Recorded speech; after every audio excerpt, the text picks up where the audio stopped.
Bab 77, Tunggu dan Lihat. Pandangan Emma tertuju pada tempat di mana Andreas baru saja menunjukkan pisau yang tersembunyi di lengan bajunya. Pisau yang bengkok itu jelas menunjukkan betapa kuatnya tekanan yang diterima. Jelas ada seseorang yang berniat mencelakai Andreas. Jika Andreas Malcolm lengah sedikit saja, malam ini bisa berakhir dengan sangat buruk. Mengingat semua kejadian yang terjadi malam ini, hati Emma penuh gejolak. Tanpa berkata sepatah kata pun, dia segera mengeluarkan ponselnya dan menekan nomor yang sudah dihafalnya di luar kepala. Ketika Sander menjawab panggilannya, pesta ulang tahunnya hampir selesai. Dari tempat yang tenang, dia tersenyum sinis dan berkata, "Wah, umurmu panjang juga. Apa maumu meneleponku sekarang?" "Emma, aku kasih tahu, jangan terlalu merasa di atas angin. Alverton ini besar, kemana kamu bisa lari?" Mendengar keheningan di ujung telepon, mata Sander berbinar, suaranya menjadi lebih lembut. "Oh, kamu takut? Menyesal, ya? Mau kembali dan minta maaf padaku? Baiklah, datang saja ke rumah keluarga Vanderbilt, aku akan beri kesempatan untuk mengakui kesalahanmu." Emma mencibir, "Sander, maaf, tapi aku khawatir kamu akan kecewa. Aku sudah memberimu banyak kesempatan. Aku bahkan pernah merendahkan harga diriku dan meletakkannya di kakimu. Tapi apa balasanmu? Kamu pikir aku, Emma, tidak pantas untukmu. Kamu bahkan berpikir aku tidak layak membawa sepatu Vivian. Kamu tidak pernah memandangku sebagai seseorang yang berarti. Kalau begitu, jangan harap aku akan tunduk padamu lagi.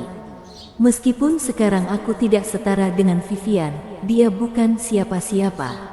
Dalam 3 tahun, kita lihat saja apakah aku bisa berada di posisinya.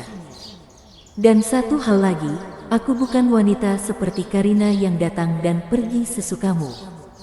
Kamu ingin aku tunduk padamu? Tidak akan pernah, bahkan di kehidupan berikutnya." Nada suara Sander berubah dingin. "Jadi, kamu menelepon hanya untuk memprovokasi atau pamer?" Emma menjawab tegas, "Bukan untuk keduanya." Sander terdiam sejenak, lalu bertanya tajam, "Kalau begitu, apa maurmu?" Dengan nada tenang, Emma berkata, "Aku hanya ingin memberi peringatan. Jangan ganggu laki-lakiku lagi."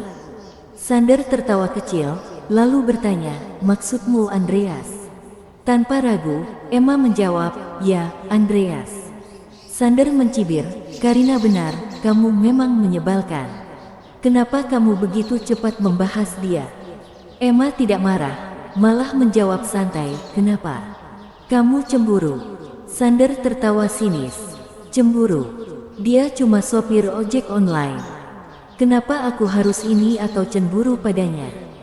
Dengan percaya diri, Emma berkata, "Ya, Andreas memang orang biasa, tapi di mataku, dia jauh lebih jantan dibandingkan kamu, Sander." Senyum Sander berubah dingin. "Emma, kamu cari mati." Emma tetap tenang. "Sander, tidak usah repot menakut-nakutiku. Panggilan ini hanya untuk mengingatkanmu, kita berdua bertanggung jawab atas kegagalan pernikahan itu. Tapi tidak ada kesempatan lagi untuk memperbaikinya. Kalau menurutku, kamu, cucu tertua keluarga Vanderbilt, sudah kehilangan muka. Aku bersedia maju selangkah. Aku bisa meminta maaf secara terbuka, bahkan mengakui di depan semua orang bahwa aku tidak pantas menjadi menantu keluarga Vanderbilt. Tapi ada syaratnya. Masalah ini harus berakhir di sini. Aku tidak ingin kamu mengusik keluarga Golding lagi. Dan yang lebih penting, aku tidak mau Andreas menjadi sasaran, terutama malam ini." Sander tersenyum dingin. "Jadi, kamu rela melakukan semua ini demi Andreas? Apa istimewanya dia, sampai kamu mengorbankan reputasimu?" Emma menjawab datar, "Kamu tidak perlu tahu. Cukup jawab, setuju atau tidak." Dengan tegas, Sander berkata, "Aku tidak setuju." Ermima tidak terkejut. "Baiklah, aku ingatkan sekali lagi. Semua yang terjadi di luar villa tadi malam sudah terekam di kamera mobilku, termasuk saat anak buahmu mengejarku dan Andreas. Salinannya sudah aku serahkan ke pengacaraku. Kamu sudah dicurigai melakukan intimidasi, penculikan, dan pelanggaran hukum lainnya. Aku akan simpan bukti itu untuk sementara. Tapi kalau Andreas sampai terluka, Sander, hidupmu akan jauh lebih sulit. Sander tertawa sinis. Emma, kamu benar-benar mau mengakhiri semua ini demi seorang pria biasa seperti Andreas? Apa itu sepadan? Emma membalas dingin, kita sudah lama kehilangan perasaan di antara kita, Sander. Bukankah kamu sendiri yang menghancurkannya? Sander mengangguk berkali-kali sambil berkata, baiklah, Emma, mungkin kamu memang kejam. Tapi apakah kamu benar-benar berpikir bahwa aku, Sander Vanderbilt, hanya punya cara ini? Oke, aku janji, aku akan membiarkan dia bersenang-senang selama beberapa hari. Tapi dengar baik-baik, bukan karena aku takut dengan bukti yang kamu punya. Aku hanya ingin bermain-main denganmu. Emma bertanya tegas, permainan apa maksudmu? Sander tersenyum menyeringai seperti seorang licik, apa kamu benar-benar percaya pada Andreas itu? Apa kamu pikir Andreas 100 kali lebih baik dariku? Beri aku waktu, aku akan membuat dia menyeretmu ke tempat tidurku dengan tangannya sendiri. Nah, percaya atau tidak? Dengan suara tegas, Emma menjawab, aku tidak percaya. Senyuman Sander perlahan berubah semakin gila. Emma, jangan terlalu percaya Din. Bagaimana kalau kamu salah menilai aku? Tidak ada seorang pun di dunia ini yang tidak menyukai uang. Jika 1 miliar tidak cukup, aku akan tawarkan 2 miliar. Jika itu masih kurang, 5 miliar. Kalau perlu, 10 miliar dengan uang, wanita seperti apa yang tidak bisa kudapatkan? Jadi, menurutmu, berapa harga seorang Emma? Kalaupun Andreas tidak peduli soal uang, bukankah dia pasti punya kelemahan? Sander tertawa sinis dan melanjutkan, santai saja, kita lihat saja nanti. Dengan suasana yang dingin dan penuh kesombongan, percakapan telepon pun berakhir dengan suara bip. Bab 78, badai akan bergejolak. Emma meletakkan teleponnya, merasakan hawa dingin menjalari punggungnya. Tanpa sadar, dia merapatkan bahunya. Emma tidak takut menghadapi persaingan bisnis, selama keluarga Hart tidak ikut campur. Namun, keluarga Golding yang berbisnis secara legal tak punya cara untuk melawan taktik kotor. Beberapa masalah memang tampaknya telah terselesaikan, tetapi nada bicara Sander barusan terus terngiang di benaknya, membuatnya merasa was-was. Meski begitu, jika dia tidak membuat panggilan tadi, siapa yang tahu rencana gila apa yang akan dilakukan Sander selanjutnya? Bahaya seperti apa yang akan mengancam Andreas? Lamunan Emma terhenti oleh dering telepon. Panggilan itu dari Bu Grace. Setelah hening sejenak, Bu Grace membuka percakapan dengan nada kuat dan penuh wibawa. Aku dengar Andreas mengumpulkan sekumpulan orang rendahan untuk merebutmu dari tangan Sander. Benarkah itu? Emma menjawab dengan santai, orang rendahan. Mereka punya profesi yang legal. Bu Grace tertawa kecil, profesional. Pria hebat mana yang mau menjadi sopir taksi? Tahu tidak, masalah ini sudah jadi bahan pembicaraan di seluruh Alverton. Mereka bilang kamu bergaul dengan orang-orang rendahan dan membuat keluarga kita jadi bahan ejekan. Apakah Andreas berpikir dia pahlawan? Orang kelas bawah tetap saja kelas bawah, dan seekor anjing kampung tidak akan pernah layak duduk di meja utama. Dengan tegas, Emma menjawab, Andreas mempertaruhkan nyawanya malam ini untuk menyelamatkan kehormatan keluarga kita, bahkan menarikku keluar dari masalah. Tapi kalian justru menyerangnya, berkali-kali tanpa henti.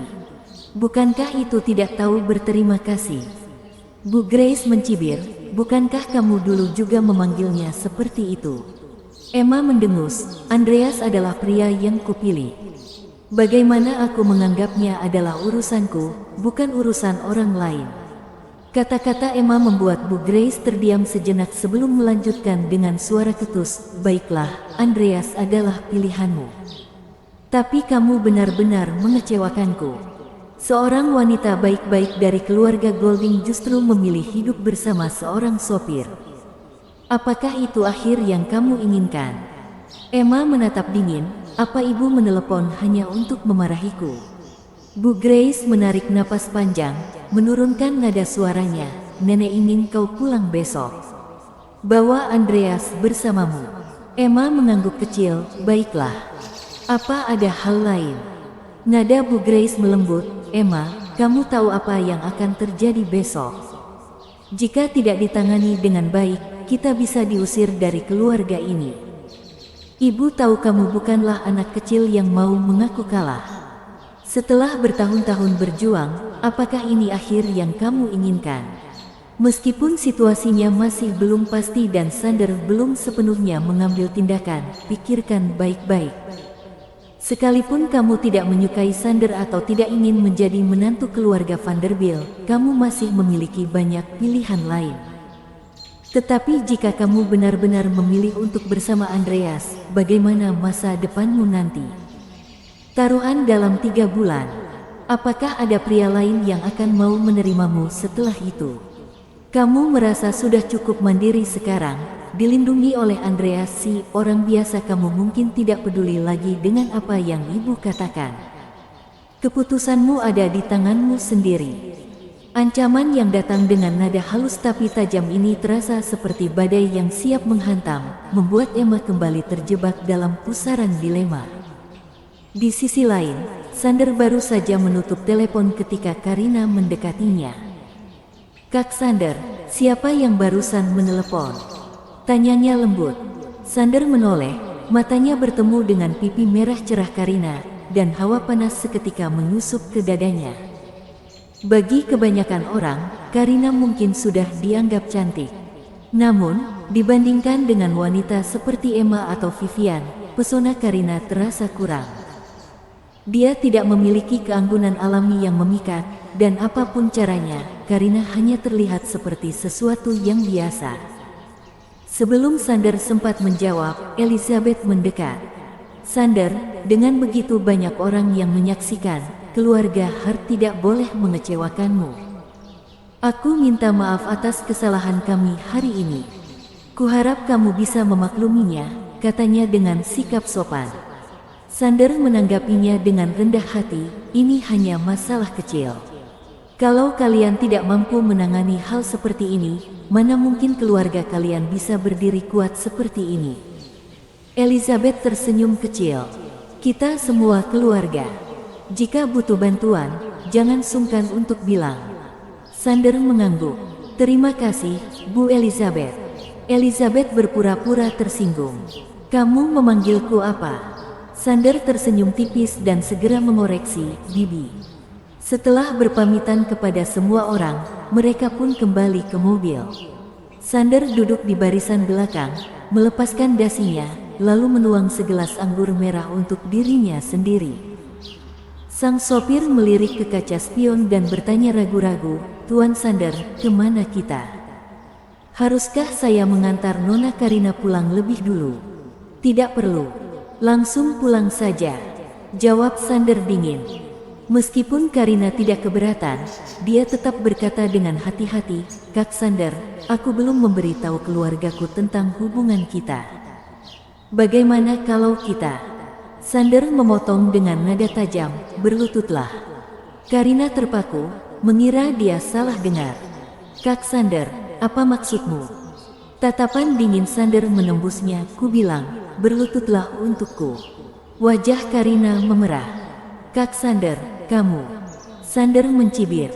"Kenapa berani melawan? Jika kamu tidak membuatku puas, untuk apa posisi menantu keluarga Vanderbilt diberikan padamu?" Melihat Karina ragu-ragu, Sander menambahkan dengan nada menghina, "Tidak mau melayaniku? Baik, turun saja dan laporkan pada bibimu." Karina tak punya pilihan selain menurut. Dengan pandangan bosan, Sander berkata dingin, Emma benar. Seorang wanita yang datang dan pergi hanya karena dipanggil memang tidak ada nilainya. Tapi jangan khawatir. Selama aku, Sander Vanderbilt, menginginkannya, tidak ada yang bisa lolos, termasuk dia, Emma.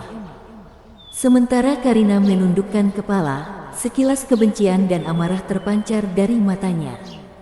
Bersambung.